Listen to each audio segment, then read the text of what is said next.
Okay, welcome everyone. I'm testing out a new intro and the stream will be starting very soon.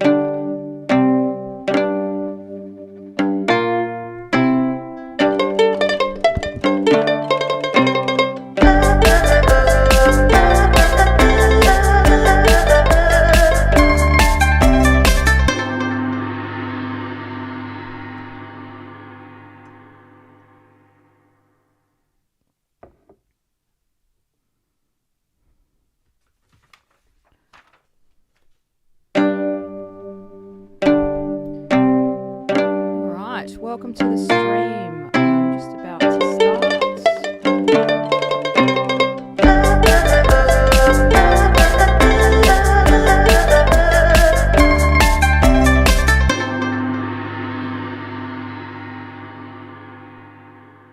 We'll fix that for next time. Awesome, everyone. Welcome to the live stream Q&A. Hope you're doing well. And it's Mary Hopkinson here. I'm a Chinese medicine practitioner. You probably know me if you're jumping into this stream. So I hope that you are enjoying the start to the new year. It's already almost, well, it's not the middle of February, but it's almost there. So tonight, it's either tonight or today, I'll be answering your questions live. So usually there's a little bit of time before people jump in. They're alerted and whatever. So I've got something that I want to talk about first. But yeah, if you're watching this afterwards as a replay, then feel free to put a question in there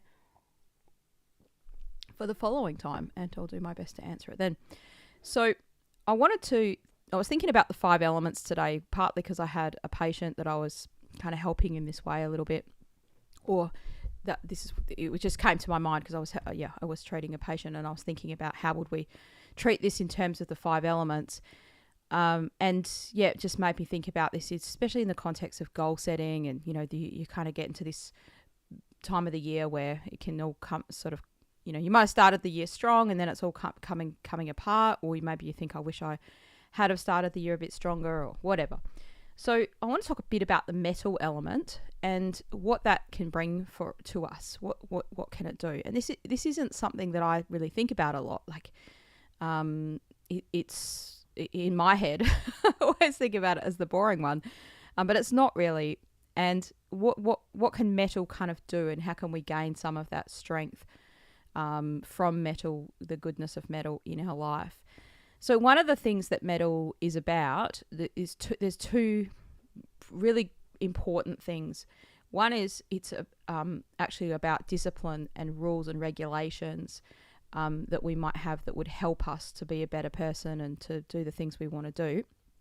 And in all these things, there can be dysfunction in that as well as function, but I'll talk a little bit about that. And then the other part of metal that it offers us, or that it brings to our life, is a very deep spiritual connection, right? This spirituality can take on many forms in people's lives, and even through that connection of nature, a transcendence is a really good way to think about what that metal has. So there's a thing called the Maslow's hierarchy of needs. I'll see if I can quickly find a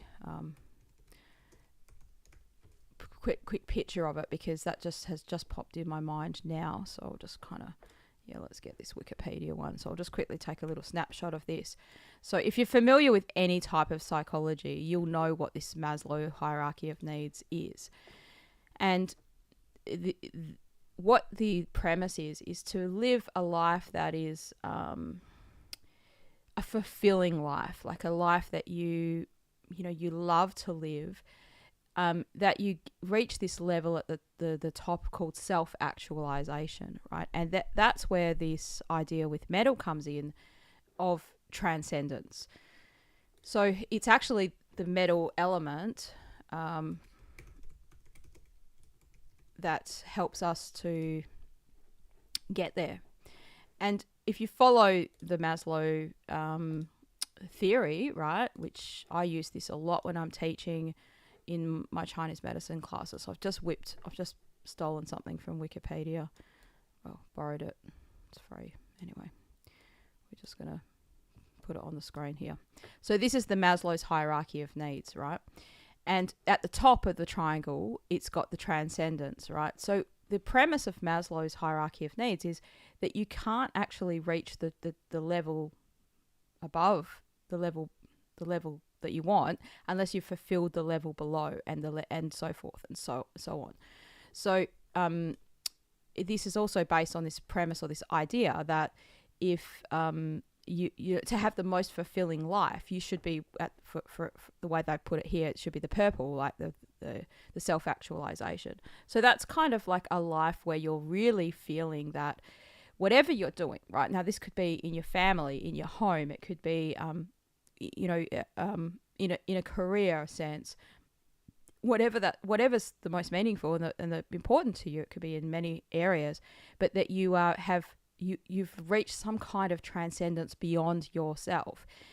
And like that, this is psychology that's, irrespective of the 5 elements of Chinese medicine, but the Chinese have reached this understanding in their own way of thinking, because we're thinking about the same human beings, thinking about the human existence, that is important, right? And that will bring you happiness, and that will bring you fulfillment. And it's not so much happiness as in, everything's good. But yeah, awesome. Thanks, Radiant Fanatic. I've just seen your comment there. Awesome to have you joining. We just started. I just started a second ago, like about 5 minutes ago. So, so in order to kind of have a fulfilling life, that aspect of transcendence is needed. So why am I mentioning this Maslow's hierarchy of needs is because you don't just wake up and transcend, right? You don't just wake up and feel that, or wake up and have that self-actualization. You kind of need these other things met, which are literally just basic human needs. For instance, a good example would be if you are homeless, you don't have that basic need at the bottom, which is the red and the orange on this chart, right? So the safety and the security, and also the physiological. So this is things like food, water, shelter. They've put here warmth and rest. Like there's lots of different ways of seeing this, right? But the basic needs that we all need to be fulfilled is every day you're going to be hungry, you need food. Where's my food going to come from? We need air. We need good quality air to breathe, right? And in Australia where I live, and probably in the UK, maybe a bit more, you think about that, but like you just don't wake up and think, oh man, the air's not good quality, like I'm going to have to purchase air or find, good quality air. But these are, important pillars for health. So once we've got those things, then we can kind of worry about our safety needs, which is the things like your property, your health, like your like employment, having a job, providing for yourself, these kinds of things. Like you can actually address those things, right? You can't address those things unless the physiological needs are met. I used to work in a homeless food van. I used to run a mobile food van with a bunch of volunteers, and I used to sort of organize all the volunteers to come and do that sort of stuff. And one of the things I remember having a conversation with a homeless guy who was long-term homeless, and for whatever reason he'd been on the street for more than 20 years. And I used to call him Perth's cleanest homeless man or neatest homeless man, because he was always incredibly neat and clean, which was highly unusual for someone like that. So he was, he took pride in looking after himself. He just didn't have a home. And he lived in these various places on the street. He often slept in a swag and whatever. And one of the times he came to the place where we were doing the food, and he said, "Oh, Marie, you won't be able to see me for a while because I just won't be able to afford the bus fare to come up here from wherever his little spot where he stayed, where he was." So he kind of knew all the spots because he'd been homeless for a long time. And so he knew where the different food places were and where he could go to get a meal, where he could go to get a shower.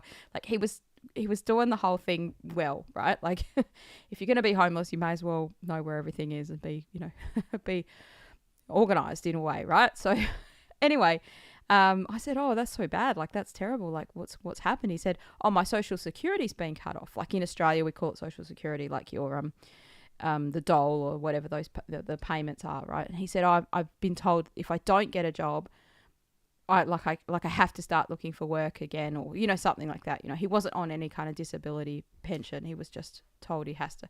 And he said, oh, my caseworker said that homelessness is no excuse. And it was really stressing him out, like very much stressing him out. And a good example of this, now I'm not saying that, people who are homeless can't get a job, but it's very, very, very hard if you don't even know where you're going to sleep every night, where you don't even know where your meals are coming from, to get to that next level. Now, there's lots of people that can do that and they somehow manage to do that, but those two things are almost like in cahoots with each other, like being able to pay for your stuff and then, being able to pay your rent, which comes from having an income of some sort, to actually having a house where you can live in and you don't have to worry about where you're going to sleep every night. Like those things are kind of part of it. So once you've got those things sorted, then you can kind of move into the love and belonging, which is the next one here, which is what's the Wikipedia called it? Belongingness and friendship and love needs, right? So intimacy, relationships, like friends and that sort of stuff.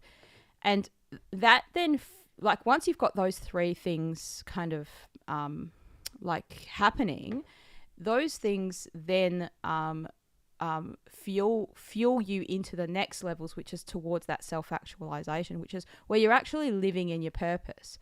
That's the best way to put it, right? And the metal element is about that, living like in your purpose, doing what is you are supposed to do. So this is the premise that you've got something that you're supposed to be doing in this world, and that can change also throughout time. Like that can start off being something that's important to you, and then you might have something else that happens, and you I don't know, you change your mind and you decide that's not my purpose anymore. So that's okay, that's totally fine.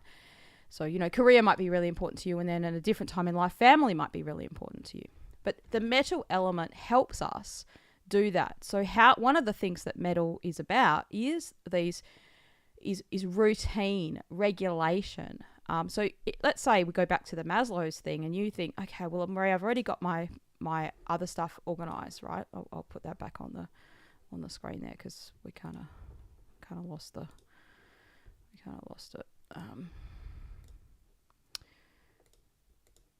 I'm not really sure where I've lost it too. Now I can't put it back.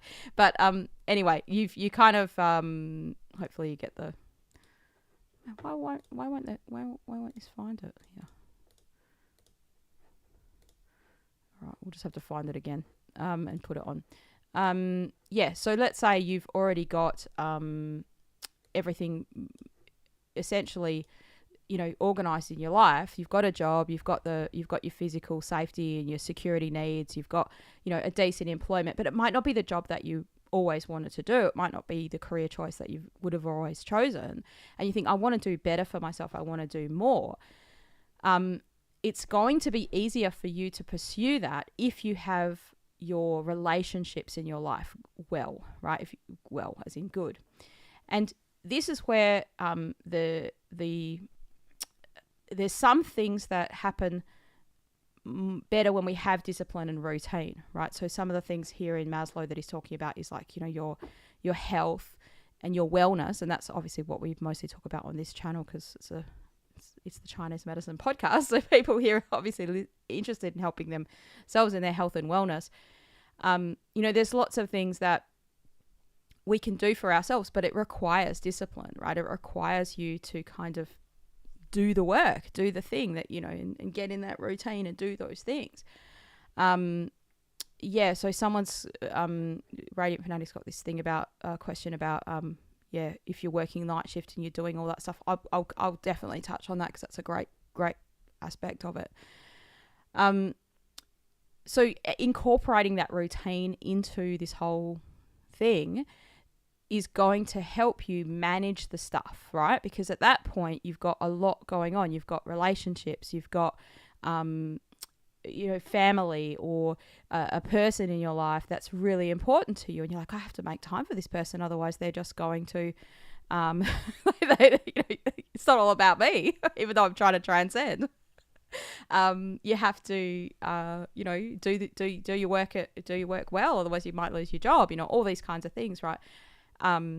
There's a lot to do that. And then sometimes our health suffers because we're kind of doing all these things for other people and we don't think about ourselves. And, you're like, oh man, there's just not enough time for me. So yeah, you can draw on metal to help you with that. So I'm just going to snip up this question here because that's a great one about the comment about the shift work and stuff, because that is a big one. I'm just going to keep that little Maslow thing there on the screen.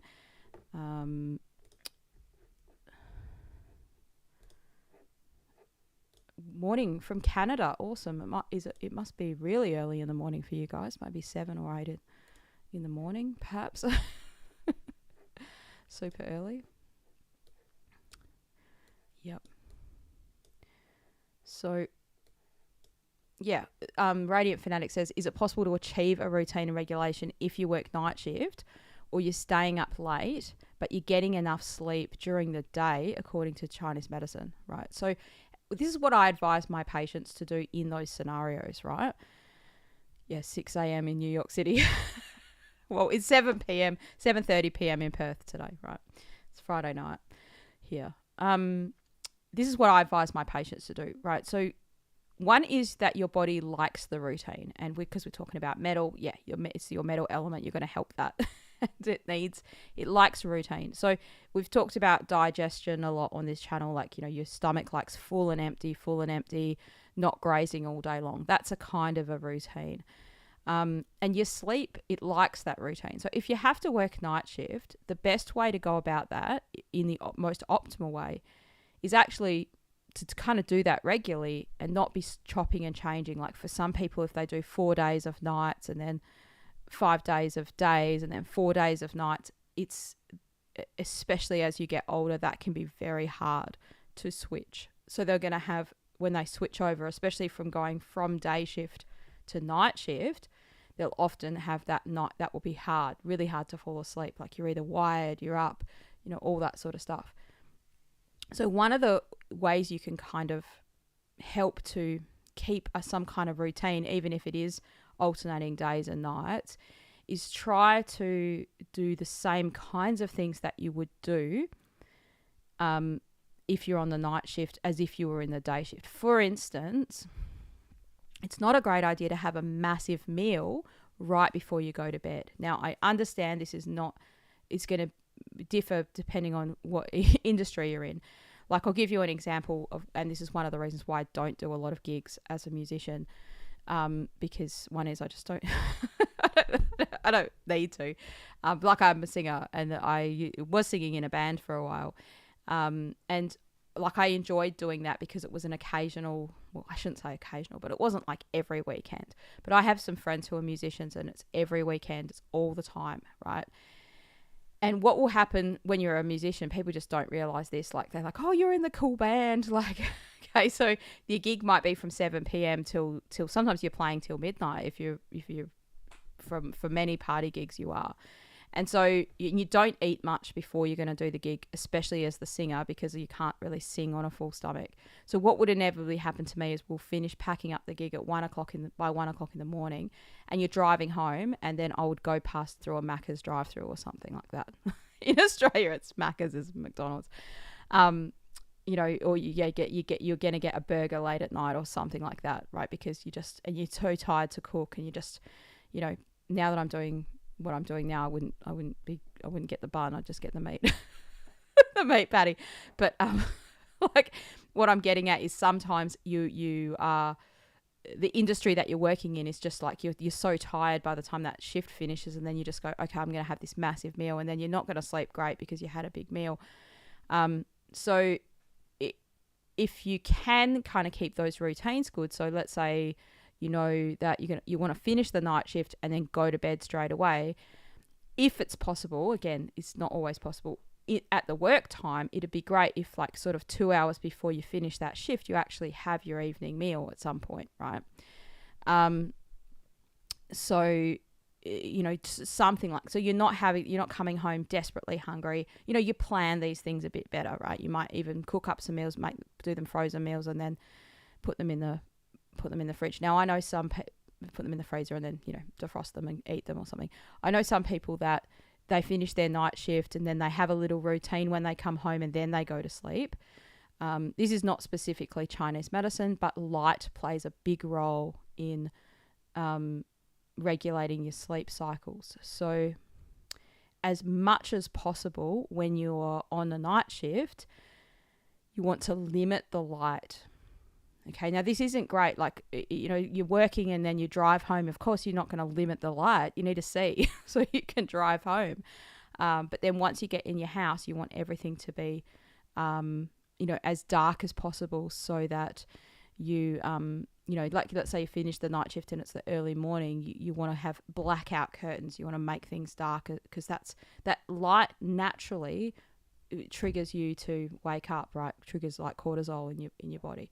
Same as the light in the evening triggers you to produce melatonin, which naturally kind of makes you sleepy. So that's one of the things, right? So regulating how you eat, where you eat will often help people in a night shift scenario. So try to keep things as regular as you can, right?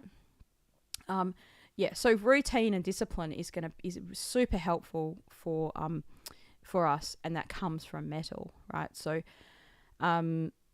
like routines that are helping you, not rigidity, like and out of balance in that area are people that are like, they don't have any flexibility, and they can't kind of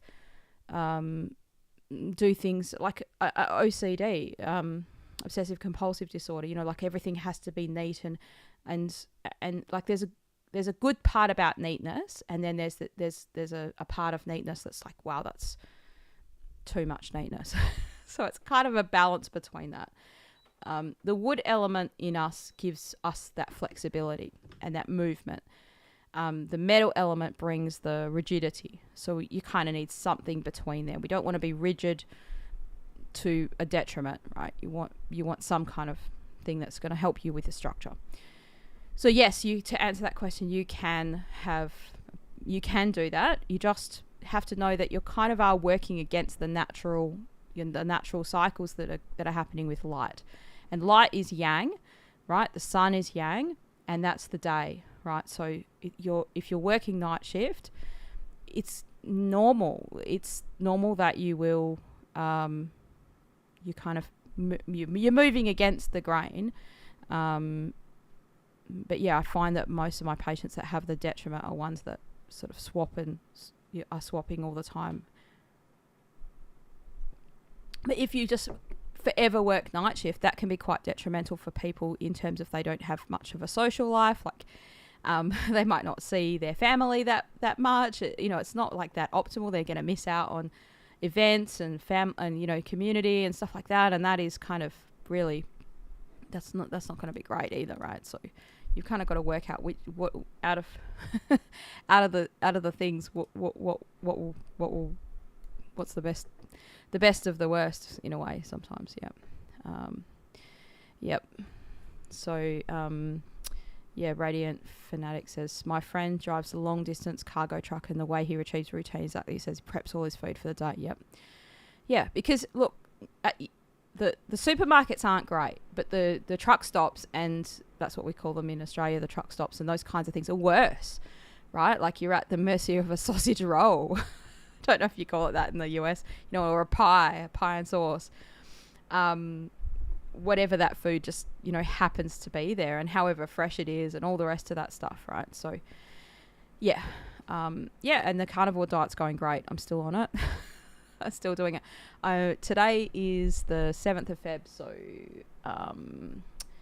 31. I'm 38 days today on my 75 hard journey. So what I've decided to do is I'm doing strict carnivore for this 75 days. By strict, I mean like I'm still having dairy and still having dairy products, but I don't put any sauces or anything. I don't put any seasoning on my steaks. I just use salt, and I had a little bit of pepper at the start, but I've kind of just given away the pepper. I don't really kind of need that, so I just use salt. I'm feeling so great. Like, you just feel really good. Very good. So we'll get back into the metal, and if people have other questions, please feel free to ask those questions. If you've just jumped in the stream, you can ask any questions you'd like to ask. You're going to be starting it this Monday. Awesome. Good luck. You're going to feel amazing. After a few days, give it a few days. Some people don't feel amazing straight away. They feel, depends on what you've done preceding it. But don't let that put you off. And just be prepared. Some people get a bit of, their bowels are a bit loose at the start, like a bit of urgency. It's probably the best way to put it. A bit of running to the toilet for 2 or 3 days, and they call that getting ready for your body's getting fat adapted. So it's you'll have this if you go onto a keto diet and you start it and you did it properly, you did it strictly anyway. Yeah, and once you're over that, then you kind of get this boost, and you just feel your brain will then start to go, wow, I feel really, really good. Yeah, it's interesting about the leg cramps. Like when I did this for 100 days, not last year but the year before, and I made that video at the end saying 100 days carnivore, I had some massive leg cramps when I went away to Byron Bay, and that was when I had reintroduced alcohol on it. So I was still carnivore, but I started having wine again, and then I was just like the cramp, and then I realized it was after the fact. Because I was on a holiday, and well, not a holiday, but a business trip type holiday kind of thing. Like it was a course for my Chinese medicine, and I wasn't going to admit to myself that the alcohol was causing me any detriment whatsoever. But it was probably that, because I have not had one single cramp this time, and I think because last time I was eating nuts, and that's nuts. It's completely not carnivore, but I was still in ketosis. Like I was still losing weight and doing the keto. So you just need to drink plenty of water and have salt. I mean, that's what electrolytes are, right? It sounds like you've been prepared. You've prepared yourself for the best and the worst. So I've been doing lots of exercise, because in 75 hard you have to do 2 workouts a day, and I haven't had one leg cramp at all. Yep. I mean, if you've got good quality meat, and look, I just eat Australian meat off the shelf. I don't, I mix it up where I buy the meat from, and I'm going to get these meat box deliveries from farms or whatever now, but our meat in Australia is pretty good. Like most of the meat here is grass fed anyway. We don't have these kinds of feedlot meats like you do in the US and the UK. They have a lot of that there. So if they don't explicitly say it's grass fed beef, it's probably not. Whereas in Australia, most of the meat is grass fed as well, and they don't cows are roaming around. They don't leave them in big.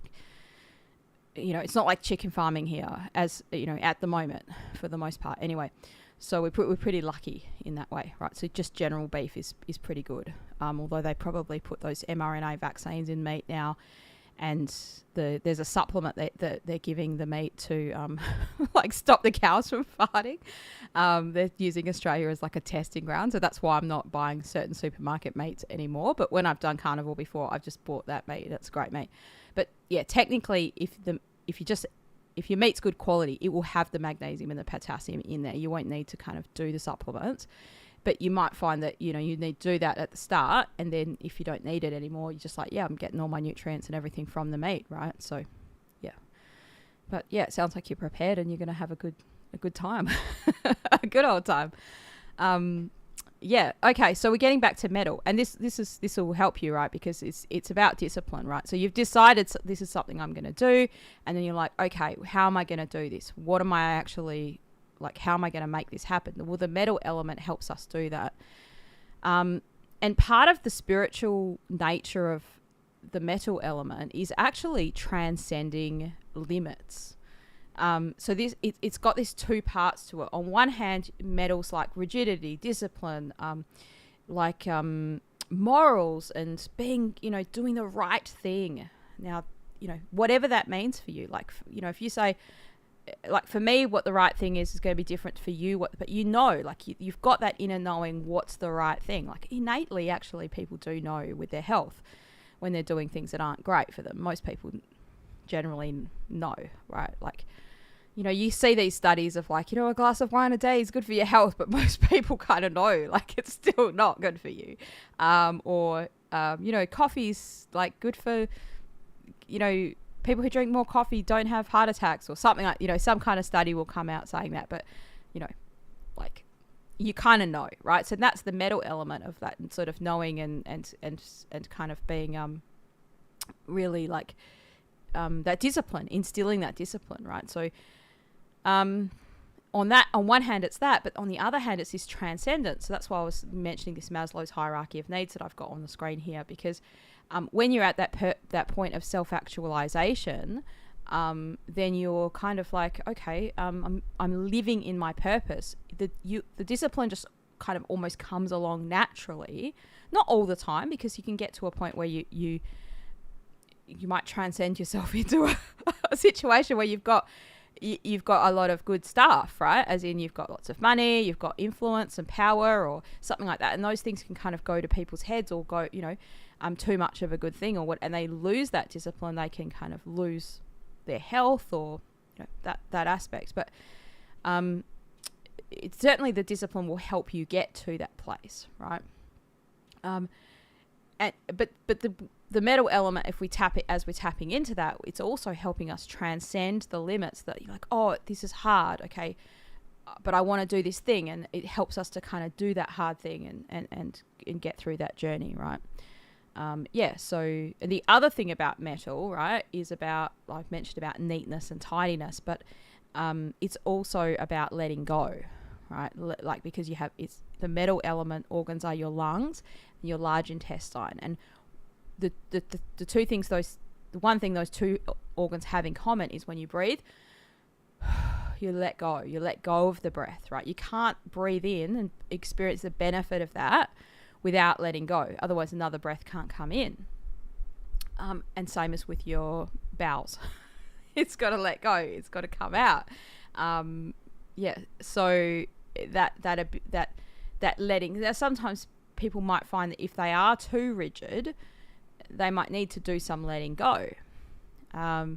Maybe people have too much flexibility and flow, and that's not really too much letting go, but we kind of might need to bring a bit more discipline in there.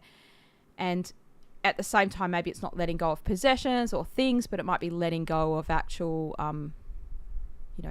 things that aren't helping you, like letting go of habits that aren't helping you, letting go of that sort of stuff. So anyway, that's kind of what I want to start this stream with. Now we've got some other questions, we'll get onto those. Cool. So Elizabeth has got a question about anxiety. What does TCM propose for this? Okay. So that is a big question. Going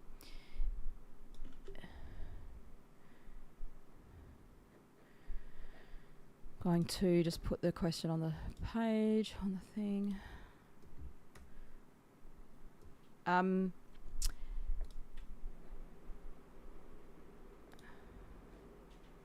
So this is something where we can kind of, I'll explain how we look at anxiety rather than sort of making a claim that we can kind of treat it directly. One is because in Australia we have all these rules and regulations. We have a very strong metal element with our APRA guidance and governance. Too much. They're too much metal. So about claims of treatment. Now, anxiety can be an illness, as in a diagnosis, but it also could be a symptom that people feel. So it could be, some people have an anxiety disorder, which is a diagnosable disorder, and it can also mean for some people they feel anxious, and if you have an anxiety disorder, you're probably going to feel anxious as well. So where does anxiety come from? Is probably in a Chinese medicine sense is the best way to start, because then we can kind of think about how we can help it and treat it. So one way of thinking about this is all emotions can belong to the fire element. That it's the Shen or the The Shen is the like a spiritual or the partly spiritual and partly just like a way of thinking about your mind, like your brain. It's kind of the governing of all of those things, right? So we can kind of treat it through the heart, which is a fire element organ, and a lot of the points that are used to calm you are on the wrist. So if people are having a panic attack or they feel anxious, a lot of the time it's going to have a chest type of symptom. So they get tight in their chest, sort of feeling like sometimes heaviness in the chest, like a weight on your chest. So we can kind of, there's certain points that can kind of open up that area and free some of that stuckness. So some of the points are on your wrist. So if you just go across the wrist here, right in the center, that's your pericardium point. And in Chinese medicine, your pericardium and your fire and your heart element, heart organ, they're both like mirrors of each other. Well, the pericardium is the mirror of the heart. So it's a doorway to treat it. That's probably the easiest way. They're both fire element organs. So right in the center here, and then on this side, on your pinky side, that's called heart 7, that point. And there's actually 4 little points very, very, very, very close to each other kind of here. So they're all good points to use. And you can actually just rub, like I'll try and do it in the thing, like just rubbing across here. So yeah, pops up when you're stressed. So one of the ways I recommend people do that is just like use your thumb to sort of press it. You can just be doing it under, like I could be doing it now and you wouldn't even know that I'm pressing those points.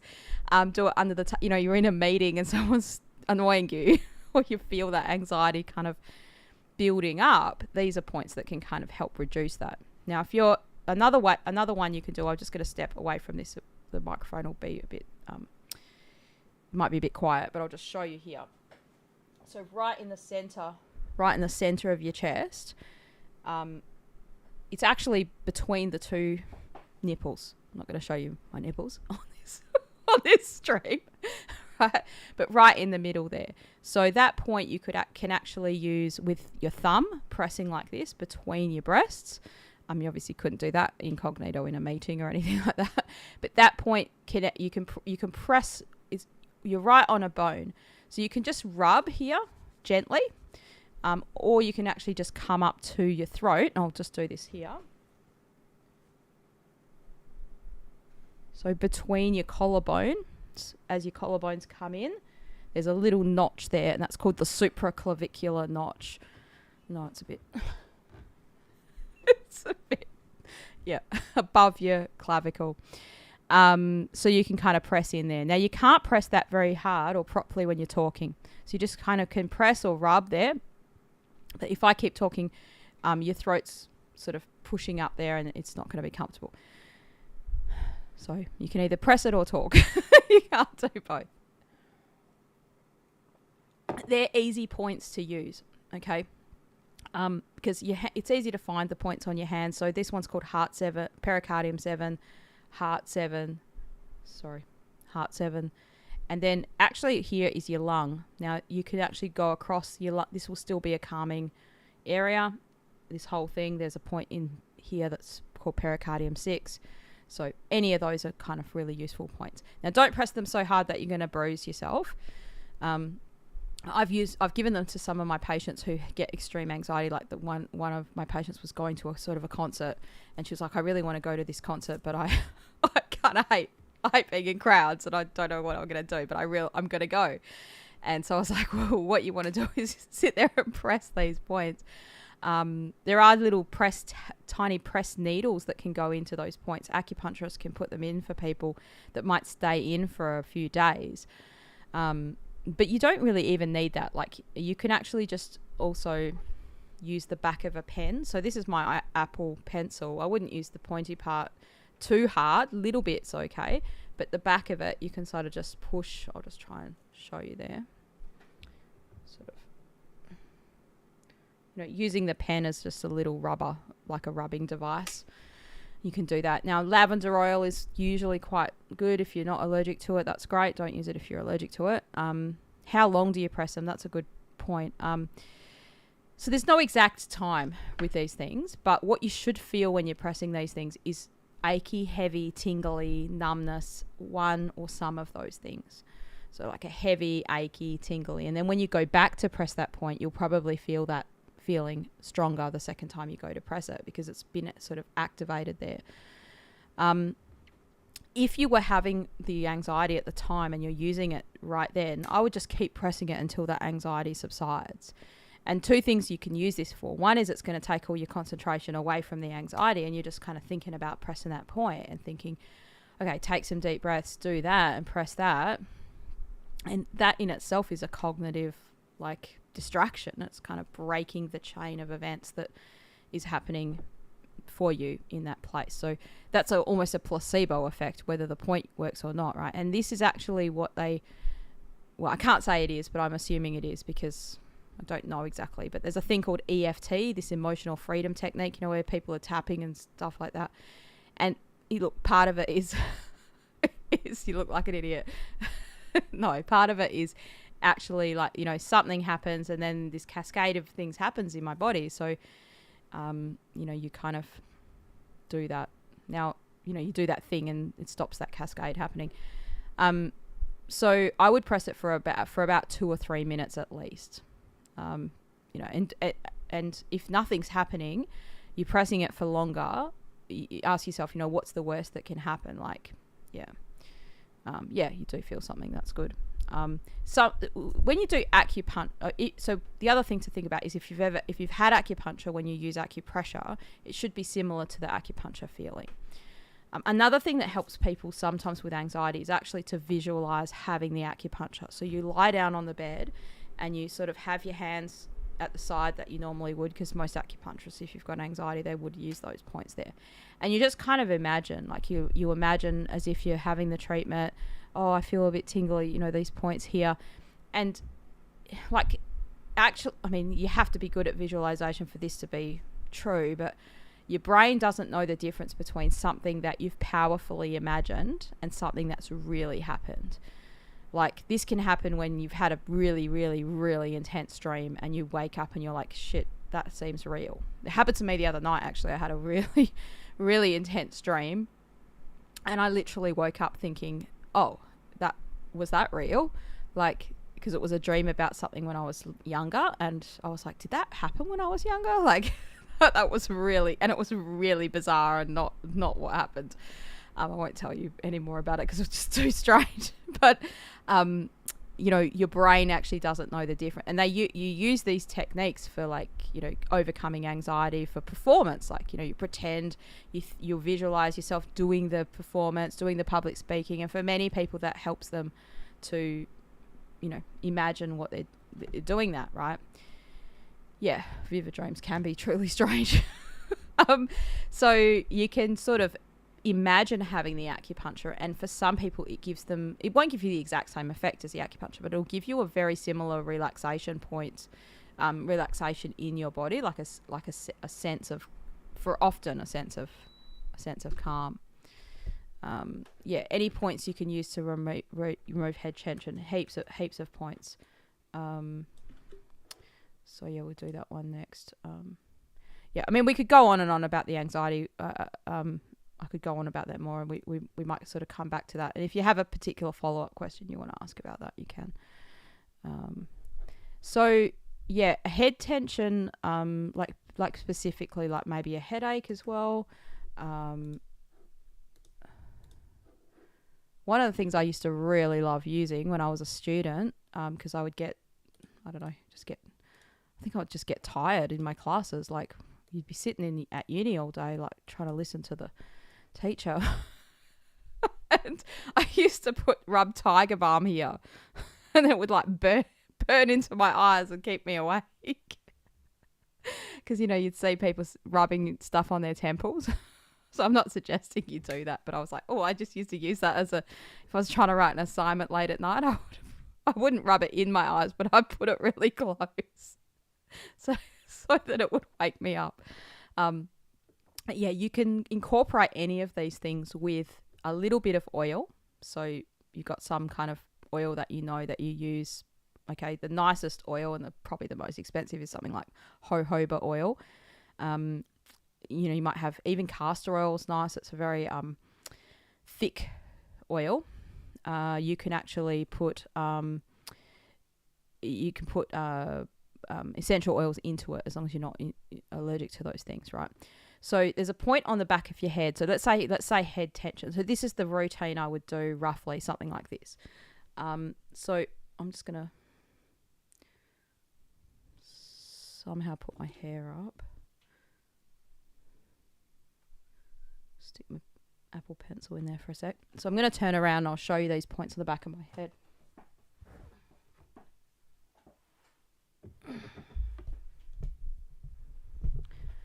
I've got this microphone that if you don't talk right into it, you can't hear anything that's happening. So this is gallbladder 20 in the back of your head, and you want to use your thumbs and put your thumbs into the back, and then what you do, the magic of it, is you lean your head into it. Like that, you lean your head into the point. So that's the first one. It's called gallbladder 20. Yeah, I use the jojoba and the castor together as well because it's such a nice little combo. So you kind of put your hands like that into the head and lean one side, and that's one point. Now your gallbladder channel goes all over the whole side of your head. So it comes to here eventually, right? It circles around your ear a few times. So from that point, it's a massive point, and it's between your, let me see, I might even have a picture of it here in my stuff. It's between two muscles. So you've got your big muscle at the back, which is your trapezius, that's coming down, and then another muscle at the sides called the sternocleidomastoid, or people call it SCM for short. I've got this little thing here with my acupressure points.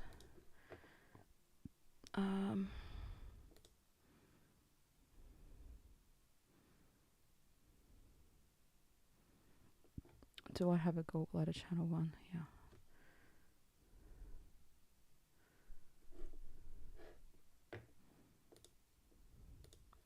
Just having a quick look at my pictures here.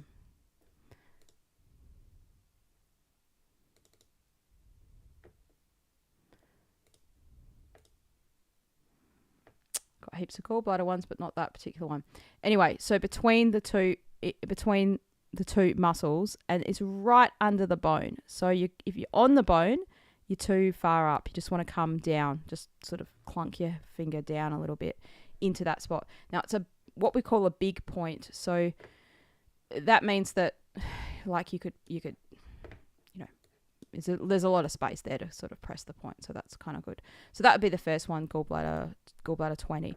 Now the other point that you can use is called gallbladder 21. And that is halfway between the middle of your spine and the tip of your shoulder. This one here I'll show you. So your acromion process, right? So right here, now what you do is you use your fingers as a bird pecking, and you do it like this. And you want to get that little sound. I'll do it into the microphone. Right, don't do that one if you're pregnant, because it's like a pregnancy moving point. If you just tapped it a few times, nothing will happen. But you don't want to press it a lot. Okay, it's a really good point to kind of descend energy down through that gallbladder channel. And so if you've got a headache or you've got head tension, you can kind of use that point. So that's where I'd start, and then you can go to your temples. So there's a point here called Tai Yang at the side. You could just use your two fingers because you don't want to press too hard. You can do tapping, so that's another type of acupressure. You can do circling, you can press and circle. And then the front is yin tang. So what you want to do here is actually just squeeze it together. So I'll probably go on the side there like that. And if you pinch it and just squeeze up a little bit in the pinching, I'm going to have all redness over my face now probably. That's good. That's kind of what you want to do. Yep. Now there are heaps of points on your head. So if you've got a raging headache and it's really hurting, like sometimes these points will actually stir the headache before it gets better. So you might have to keep the pressure on there and even sort of go in and press and sort of back and forward into the point there. So rather than saying, you know, this exact location, whichever point feels sore to you, that's actually a good point to sort of press. So there's a lot of points on your head, a lot of acupuncture points. So that you know, that's what I would do at the start. Now then there's points on your hands you can use. So the opposite of the gallbladder channel, or the hand version of that, is the Sanjiao channel, which is this side here. So right down the center here. So what you want to do, it's hard when I've turned my wrist like that, so I'll just kind of do it there. Right, there's your wrist, and then you just kind of in between. So that channel just goes in there, so anywhere in between there. And that I commonly would use those in acupuncture. So if you'd come in and see me and said, oh, I've got a headache, I'd always use this point, almost always Sanjiao 5, which is right here. And you don't want to have your hand like that. It's a bit awkward. I'm just doing that to show you, but just have it on the side and just kind of press it there, you know, however's comfortable for you. You could actually just have your hand on your desk, sort of like this. I think you people can't see this. I'm just going to... So you could just sort of, have your hand like that and then just kind of press along there, right? Now, wherever you feel a bit of tension in these things, so sometimes as you're pressing here, you'll feel like, oh, wow, that's like really sore, or that's like a little spot of tension. They're generally good points to press. There's a few different systems of acupuncture that is actually based on what they call a mirroring system of your body on your hands and your feet. I don't know why I'm not in the picture enough. Should I go this way a bit? Yep.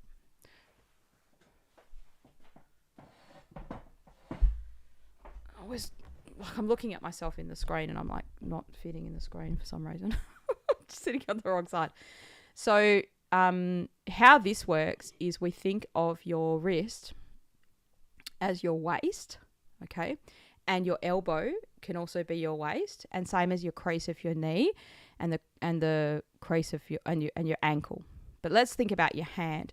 So these are called micro systems. So for instance, if I have pain in my head, because you asked about head tension, there's going to be a trigger point that relates to your head somewhere on the ends of the fingers. Yep. And usually which points it is relates to the channel. That's where the pain is. Now that's way more complex for me to teach you that in this, because that's what you'd go to Chinese medicine school for. Sort of, because you'd have to know what the channel is firstly, and then there's this kind of a sequence, like 3 different channels that balance the channels in 3 to 5 channels, right? But if you don't know any of that, that's okay. You can still play around and use something like a little pen. So see this thing here, this is my Apple Pencil. It's got a really tiny little nib on the end of it. And what you can do is just kind of go around your thumb like this. Now you'd have to press. Oh, that's a bit sore. Okay, now press into it. Really press it with something not sharp that's going to pierce it, but just quite strongly, and feel, is the headache going away? So this is for pain, right? So not so much just, oh, it's a bit tight, but if it's really painful, and then you just kind of would press into that. Like here's another thing you could use. Here's a tweezers. So you could use not the tweezy end, but the other end. It's like a little pointer. So you just kind of press, and it's like, oh, here right next to my nail, that's a weird spot. And you might not know that that's an acupressure point. That's fine. So this is a micro system. That's a lot of faffing around to sort of press around all your hands. But if you've got pain on your head, one of these tips of these fingers is going to have a pressure point that will relieve it on there. And it's going to depend exactly on where the pain is in your head. So sometimes if you see an acupuncturist who does that style of acupuncture and you always get the pain in the same place, you can pay attention to what areas they needle, but you can also ask them, like, what acupressure points can I use when I go home to sort of help myself with this in between? And they may be able to help you kind of with that. Yeah, so that's kind of cool. Right, so we've got another follow-up question about the anxiety.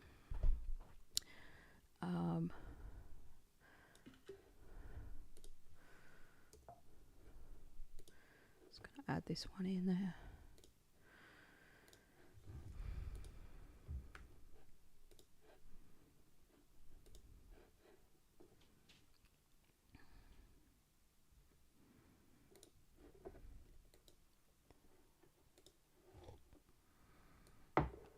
So Elizabeth's saying, thank you. I appreciate your tips about anxiety. Thank you. Thank you. Any foods we can eat to help as well. Would you say that junk food can lead to anxiety too? Yeah. Look, I would say that. I don't know. Well, I can kind of give you some Chinese medicine advice about, not advice, but understanding about why that is. How it is, but there's also probably more of a knowledge, understanding of that in a Western medicine sense, right? So one of the things with junk food, right, is that it's playing on your dopamine, which in Chinese medicine, that's got to relate to your fire element, which is the sense of pleasure, right, which relates to joy. And that pleasure is probably the best word for that, right? So you've eaten something, like, oh, that's delicious. I want more of that. Where's more of that delicious stuff? All the meantime, a lot of these junk foods don't actually satisfy your actual hunger, which is why you can eat and eat and eat so much of it. And then you get residual effects of that don't help with anxiety, such as putting on weight or being in a pre-diabetic state or diabetes itself or things like that, right? Or, if you keep on eating the junk food, right? But the super salty and the sweet, those two flavors actually act in opposition to each other on that fire element, which is the pleasure thing. So like salty increases and sweet kind of decreases, the same thing. So there's often in these junk foods, there's sugar in things that you shouldn't really need sugar in. For instance, you eat a burger and there's going to be lots of salty flavor in the meat and in the sauces particularly, but in the bun there's often sugar in there. In the sauces there's sweet, right? So sometimes you see this in some junk foods if you actually look on the packet.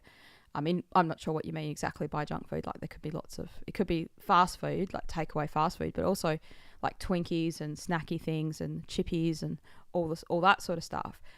You've got this fight for the flavor, like sweet and salty, and like it's literally overloading that fire element, which is directly related, as we said before, to anxiety. So it's your heart. It's literally harassing your heart with these two things. Your heart in Chinese medicine, not your heart, not your actual heart, right? So that's one thing. Now the other food to kind of or flavor to talk about here that does help is used to help anxiety and moderate that is the sweet flavor in Chinese medicine, but it's not sugar, and you have to be careful that you don't use this in excess. It's used in formulas and it's also used in foods. The two ones that come to mind for me that are foods and herbs. One, I've done a whole video on it. It's called Baihe. I'll just put it in here. So this is a food. Now let me just have a look on my back shelf and see if we've got it here. Yeah, we do. So this is Baihe. So you can kind of hear that it's a bit, I don't know, dried, because it's a dried lily bulb. Now you can buy this fresh from Oriental food shops, sometimes even in their frozen section or in the friggy section. They'll have it like packaged. Now what you do if you want to use this dried one, like this.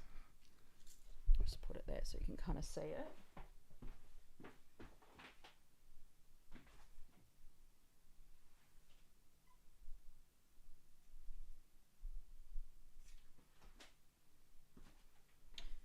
All right, that's what it looks like. Yeah, never heard about Bai He, right? Yeah, I bet you haven't, because it's such a Chinese food. So weird. Like, there's some foods that I've eaten them in China and they just eat them all the time, and we just don't get them here. But you will be able to find this. It's quite, if you have a Chinatown or I don't know what you call it we call it in our place a Chinatown, Oriental grocery store, even Vietnamese grocery store, they often will have this sort of stuff, right? These kind of things. There's a recipe that you can see online quite easily, which is like a stir fry of Bai He, lily bulb, and celery, right? And you can cook it up as a stir fry. So it does look like dried seashells, but it's not actually that. It's pieces of lily, right? It's if you soak this in water, that's what I was going to say. If you buy it dried and you want to eat it, you'd have to soak it in water for like a day in the fridge. Right, so take a handful of it, put it in a bowl, fill it up, soak it in the water, and then drain out that water, and then it'll be a bit softer. And then you can kind of boil it, stir fry with it, cook with it. It's going to have a bit of a nutty texture to it if it's come dried. Now, what we would do normally in Chinese herbs is this would be boiled up and you drink the liquid. Now, it's a very sweet, bland herb, but what we mean by that is it's not sugary sweet. It's certainly not as sweet as another one I'm going to mention, which is the dates, the da zao. So that's Bai He. And this medicine, this herb, is used for a particular kind of anxiety type of problem in Chinese medicine, where on one hand you want to do something and on the other hand you don't want to do that thing. That's its special use, but it still can also just calm the mind. So if I had a patient that come in and said, I've got anxiety, they might not need Bai He, might be the right formula for them. But if they had that symptom where, and that was a main, I'm just going to try and put my aircon back on here. Not on 18 degrees, it's not too cold. They feel like I'm hungry, they make a meal, and then they don't feel hungry anymore. They've cooked up the food, and then they're like, yeah, but I'm not really that hungry. And then they want to do something, they go to do it, and then they just don't really want to do that thing. So that's kind of a symptom, is part of that needing that herb, part of that herb's use. I'm going to say, and some formulas that it would be used in, it will have like a kind of a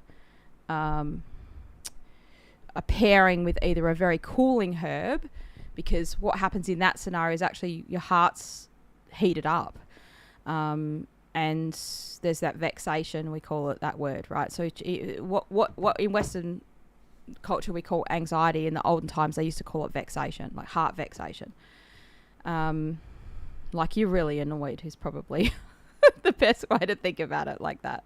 And you're like, maybe a lot of moving around, because when you've got that kind of heat vexing you, you kind of go from one place to another really kind of easily. In your mind, like you're not really grounded. That's probably the best way to put it. So that's one of the herbs. Now, another herb, another food, it doesn't exactly treat this specifically, but it is used in these kinds of formulas when someone's a blood deficient person, is actually eggs. Like egg yolks are used within some of these formulas. It's just a nourishing food that can kind of help you. So one of the ways you easily get anxiety from a Chinese medicine perspective is if that heart can't be nourished at night by blood.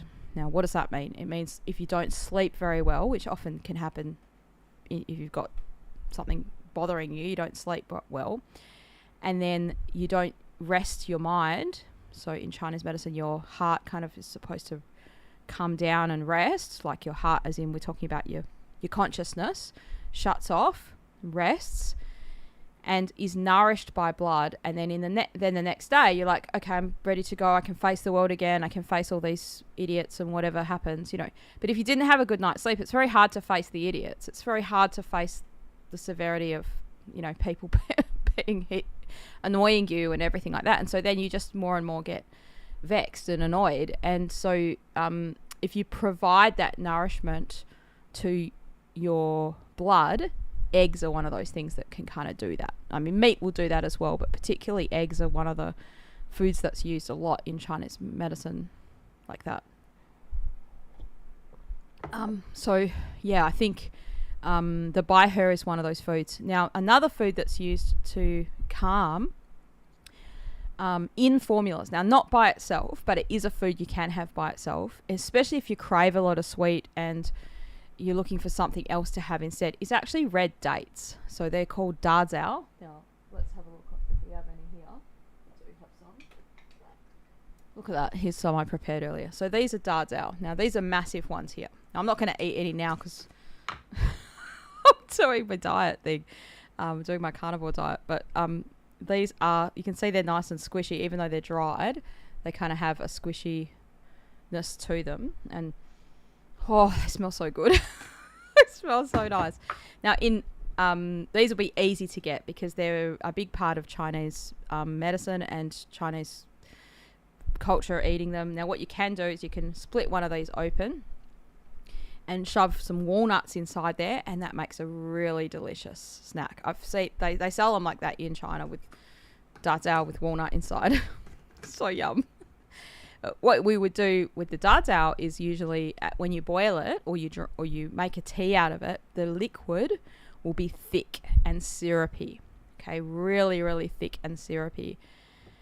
And that's different to the liquid from the bai he, which is still cloudy. It's going to be a bit cloudy, but it's not syrupy, and it's not as sweet. So this is one of the sweetest herbs.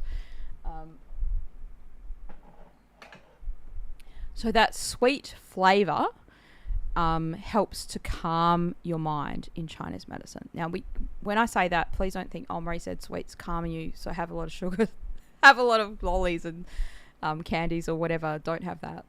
And I think you have to still also use this stuff in moderation, because it calms you, but it's not actually fixing the problem. So yeah, if you're just sort of, let's say you had someone that was really, really upset because they got some bad news about something. If they have a bit of sugar, they're going to probably feel good for a little bit of time, right? It relaxes them, it calms them. And if they had that sweet kind of a tea, it does kind of calm them. But then we kind of think, okay, if that was just a momentary thing, you've got over the bad news, the next day everything's back to okay. You're not living on that sugary sweet thing all the time. Yep. So yeah, I'm not suggesting we have these things all the time as a part of your meals. But definitely the bai he would probably be something you could eat more regularly, because it's not super sweet. It's just you're probably not even going to think that it's a sweet flavor to you, but it is sweet in Chinese medicine. Yeah. So they're the main foods you can kind of they're Chinese medicine. There's Chinese medicine foods that you can use for that purpose, and you can put them with other things. You could cook them. Cook them with other foods. Include them. Make a tea. You could make a tea out of the bai he if you really want to. It's not going to taste yucky, but you definitely could make a tea out of the da zao, the dates. That'll be quite relaxing and delicious.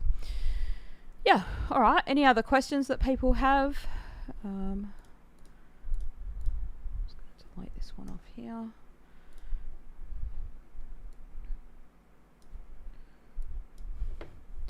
Let's check if there's any other ones that we've missed. Otherwise, I might kind of finish the stream. I still have to do one of my workouts. My outside walk I still have to do. And it's nearly 8:30 at night here. But that's nothing unusual for me. lately. I usually have to do one of them at night anyway. When I say workout, it's not like I'll be sweating, but I'm not. It's hot at night. It's hot. It's been very hot in Perth here. So, some of the days it's been 40 degrees in the day. And today was, I think, 35, something like that. So, yeah, it's still warm at night. It's still 29 or something at night. So I kind of wait till it gets later to go out for a walk. Yep. All right. So if there's any other questions, you can quickly ask them now. That's fine.